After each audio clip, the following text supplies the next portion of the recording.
Ganyan yung kamay niya, dahil malapad yung ano niya. Pagkakating ng ano dito niya. Oh. At may isang butonis siya, dahil.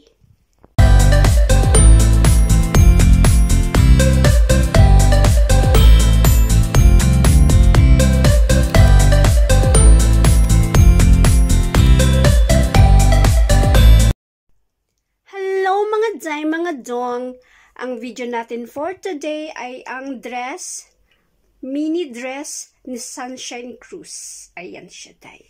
So, nandito tayo sa harap. Wala siyang botones, day. Medyo may pagkaano lang siya dito. Pagka-slice, ganyan.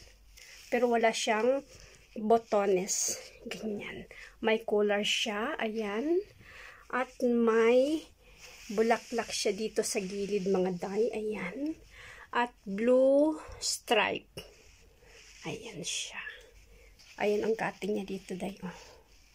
Parang na-fold lang siya. At tinahi dyan. Para mag-ano siya dito. Medyo malapad siya. Ayan. So, dito sa baba niya ay medyo ano siya, slanting ang pagka-cutting niya, pag ganyan. Ganyan yung cutting niya.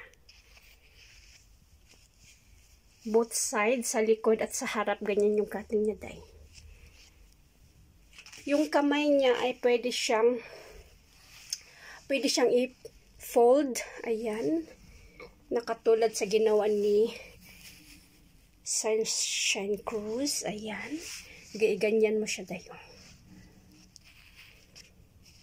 Ganyan yung harap niya. So, sa likod, wala namang masyadong, ganyan lang siya, oh.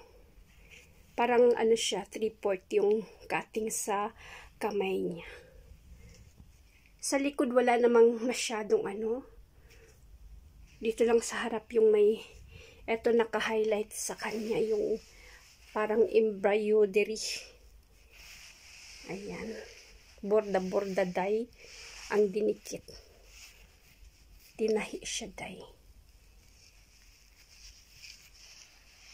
Ayan. Sa likod, ay wala naman siyang day. Wala siya masyadong design. May cutting lang siya dito. Oh. Para magbukha siyang malapad. So, midi.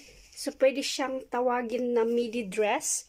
Or parang siya. Ewan ko kung anong design nito. Pero ganyan siya. Pwede siyang pwedeng mag-short ka lang sa loob. At mag-rubber shoes. Pwede na.